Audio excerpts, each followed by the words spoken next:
Welcome, everyone. Thank you so much for joining us in our webinar on leveling up with APA style. We're going to give everyone a minute to just log in and get settled. While you're joining us, please tell us where you're joining us from in the chat, as I will go over some quick housekeeping details before we start our webinar. My name is Andrea Bergoa. I'm the Higher Ed Marketing Manager here at APA Publishing. I will be moderating this session. Just some quick things before we get started. Although all attendees are muted to prevent accidental noises and distraction, we have provided multiple modes of communication in this webinar. Please feel free to interact with your fellow attendees in chat. However, if you have a question for our panel, please put it in the Q&A pane at the bottom of your Zoom window.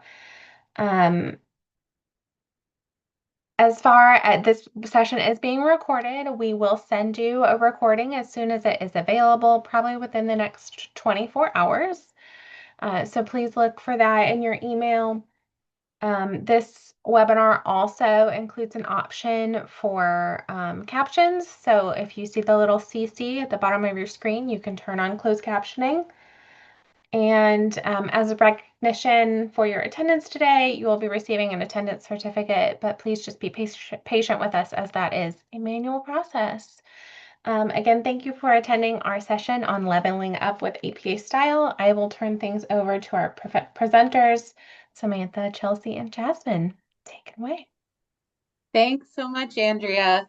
So as Andrea mentioned, today we're going to be talking about leveling up with APA style, preparing students for writing success in four-year programs. We hope it's going to be very helpful, and our aim is to provide some ways to encourage students to take their writing to the next level.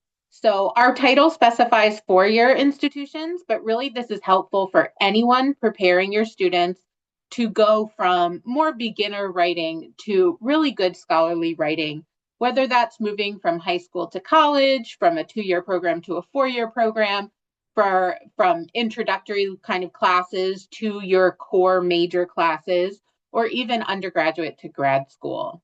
The next slide, please.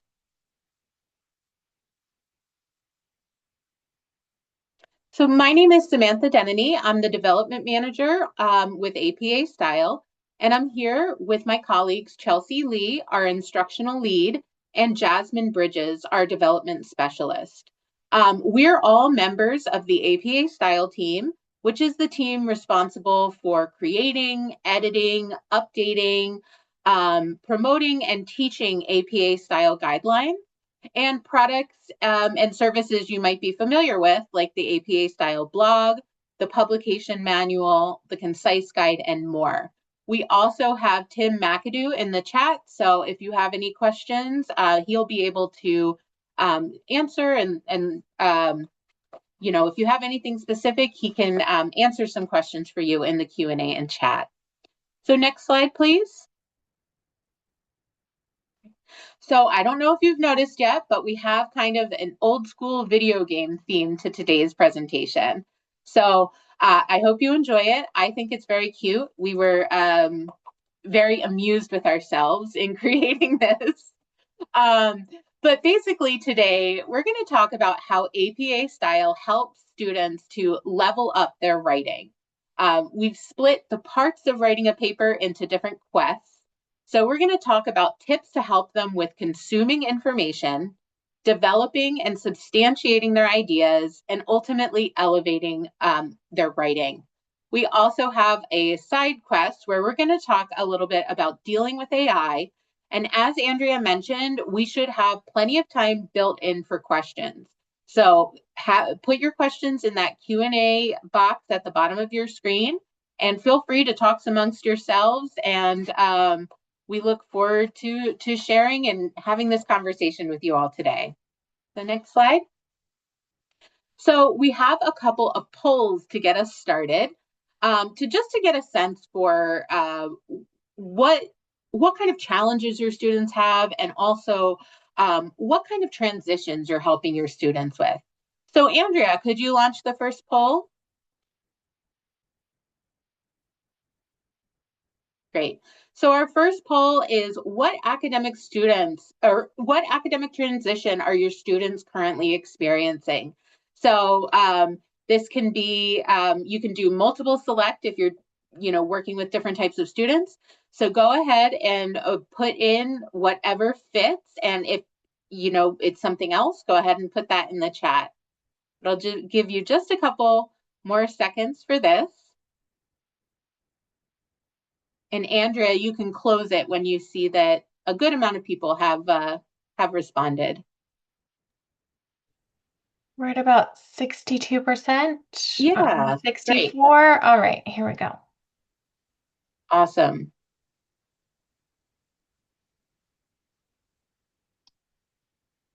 Great. So it looks like most of you are 4-year to graduate school, which is awesome. But there are individuals in every category, which is fantastic. So we will hopefully be able to share tips to help with all of these things. Great. And how about the next poll, Andrea? So this question is, what are some challenges that you see in your students' writing that are holding them back from really being good scholarly writers? Maybe they struggle to effectively read complex text. Maybe they're not paraphrasing. You might see papers with quote after quote after quote. Maybe you find that they're not substantiating their ideas well, or they're struggling to develop their writing voice. So you can answer as many of these as you'd like. You can put other challenges in the chat as well. All right, I'm going to wait for 10 more people to answer. 5, 4, 3, 2, 1. Awesome. And it looks like a 4-way tie here with or pretty close, which is great. Paraphrasing effectively is the top answer, and it's something we hear all the time. So fortunately, we're going to be addressing all of these different things. So hopefully we'll prepare you with some tips that you can take along to your students. So how does APA style help students level up their writing? Next slide, please, Chelsea. So if you ask students what the 3 principles of APA style are, maybe they'll say like, oh, it has something to do with formatting or citing something specific. But really, the 3 core principles of APA style that guide all of the decisions we make are clarity, precision, and inclusion. And our ultimate goal is excellence in communication. And these 3 things are also the hallmark of really good scholarly communication. So with clarity, we mean presenting information in a straightforward way while substantiating your ideas. Having a clear understanding of what you want to communicate with your reader to elevate your writing. And writing with clarity means communicating directly to your reader. You're not putting in, $5 words just to say you can. It's really about communicating that message clearly. Precision is about choosing your words and sources carefully and communicating them accurately so you can contribute to the scientific conversation. With precision, your understanding of your sources, your unique conclusions, and critical thinking are going to shine through. And inclusion is about not making assumptions about your readers, research participants, and others, writing with bias-free and inclusive language, and ultimately using language that people recognize themselves in. Next slide, please. And as students go to the next phase of their educational journey, they're going to find that there are higher expectations. Maybe they're going from high school or 2-year college, or maybe they're going from an undergraduate college or undergraduate to a graduate school. Oftentimes they feel like when they make those transitions, expectations are suddenly high. We often hear from students that they sometimes feel underprepared for that next level of scholarly writing in their education. So what we're here to do today is help to prepare a bridge for students, connecting the writing that they know and that they've practiced in their, introductory education to that scholarly writing that they're going to be expected to do in the future. Next slide, please. So what do we mean when we talk about scholarly writing versus beginner writing that they might have done for many years? Student writing evolves over time. So we're looking to help students get to a level that is very similar to what professionals do. So that means a beginner is likely to maybe quote text too much instead of really analyzing it and paraphrasing well. They might do patch writing and kind of change a couple words and not really understand what they're talking about so well. They're just kind of putting in quote after quote. Whereas good scholarly writing is paraphrasing effectively. Beginner writing might lack some critical thinking, whereas scholarly writing is going to incorporate conclusions based on logical reasoning. Beginner writing might use maybe one or two sources. Sometimes the instructor might be providing the sources, whereas scholarly writing is going to mean synthesizing many sources that the student is finding themselves.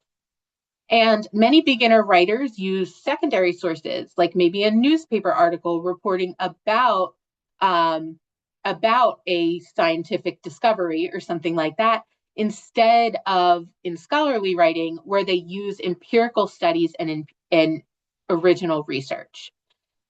Finally, beginner writing often has clunky and hard to follow sentences, and good scholarly writing might have clear, precise, and inclusive language. So hopefully we're going to provide you many tips to help your students with kind of the beginner writing issues or the things that they're practiced with in beginner writing, taking that more towards scholarly writing. So next slide, please. Some general principles that we like to kind of carry through is to encourage students to see themselves as evolving writers.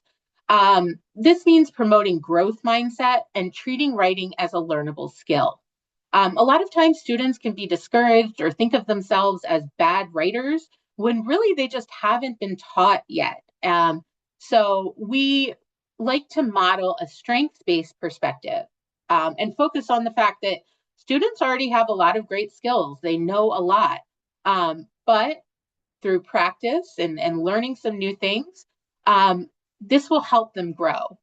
And then finally, we like to tell instructors to prioritize grading on ideas instead of more of the smaller formatting things that you might see. Obviously, this is going to change and evolve depending on the level your students are at.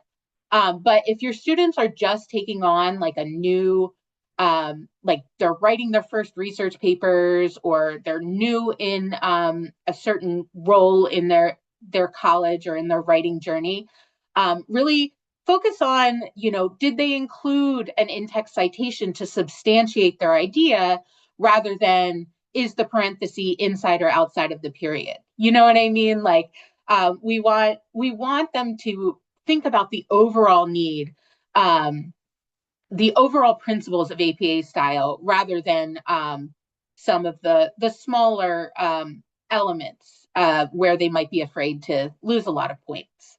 So next page, please. So as you've noticed, we are really diving into this video game theme. So we have a number of quests that go through the writing process. And the first one is Quest 1, Becoming a Better Consumer of Information. Next slide. So the student objectives that are going to help them to become better at consuming information are going to be familiarizing themselves with the elements of a scientific article, feeling less overwhelmed by article length and complexity, being able to find sources independently, and evaluate sources for quality and relevance. Next slide. Some of the strengths that students are going to bring to this include they have experience searching online for sources. They can often find information quickly, and instructors can use this to help them to scan articles and kind of take it to the next level of understanding if the information they're finding is good or maybe it's not worth using. They often have comfort with AI and emerging technologies and experience with unscientific information, clickbait, and misinformation. Next slide. So one of the first tips that we have to kind of help with this is we recognize that students are readers before they're writers. So pairing our anatomy of a journal article handout with whatever article you might be asking them to read is a really great way to help them understand how and why the author formatted their paper in the way they did. So later on, when they're asked to write a paper, these ideas of, a method section and a discussion section are not foreign to them. They'll see how and why it's used and how it can be helpful.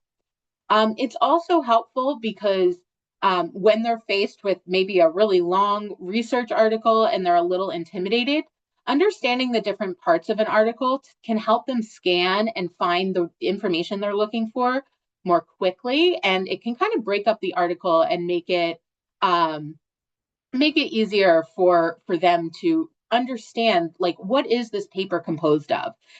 Someone asked if they can link to it from their library website. Absolutely, everything we're sharing today can be linked from if you use like an LMS, if you use a library website, you can even print them out and pass them out in class. So next page, please.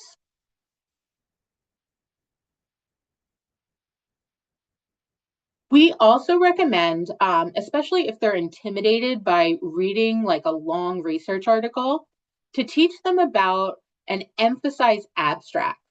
So an abstract will help the student determine whether a source is a good fit for their paper, and it acts as a snapshot. So instead of a student thinking, okay, I'm going to have to read 10 pages in order to understand this, reading the abstract is just a quick snapshot that'll put the information in a more digestible form. And that will help them understand whether they should go further and dive deeper into that paper, or if it might not be useful for them. And we're also going to share the reading and understanding abstract lesson instructional aid with you in the chat. Okay, and so our third tool for students is about how they are looking for information and what kind of information they're using. We often hear that a beginner student might be using something like an article from USA Today or something like that, instead of going deeper and finding the original research an article is based on. And the difference between being a good researcher and scholarly writer and being a beginner writer, a lot of that is the sources that you're choosing to use. And over time, we want students to be able to recognize what is a research article, what is a letter to the editor, a preprint, an executive summary, etc. So helping them, teaching them to pay attention to the labels on the different articles can be a really big help, so that they can find an original research in an empirical article or a systematic review or a meta-analysis, as opposed to a secondary source. Of course, you can basically cite anything in an APA style paper if your topic and research calls for it. For example, if you're doing a study on social media, you might be citing a tweet or something like that. But it's important for your students to make that analysis based on knowing what types of articles they should use in what situations. And in most research articles, they're really looking for that empirical research and the reviews, meta-analyses, meta-syntheses, and things like that. So having your students ask themselves, what level of evidence am I looking at? Is this an opinion, a secondary source, or is this science can be really helpful? Next tool, please. So I noticed there are a couple of librarians on the call today. So this part is really telling our instructors that if your students are struggling with this, having them use trustworthy library resources like a curated database can be a really good step in the right direction from, giving them an article to maybe suggesting a good database for them to use. And that can kind of help steer them in the right direction without completely doing it for them and giving them the research. So giving them the tools to get to that research. If you don't know where to start with that, many libraries will have a research guide that's organized for your subject. They will likely have academic research databases on their website with peer-reviewed sources. And you probably have a subject liaison at your library that you could reach out to for help. So that's a really great way to get students to the right information. So I'll turn it over to Chelsea for the next section.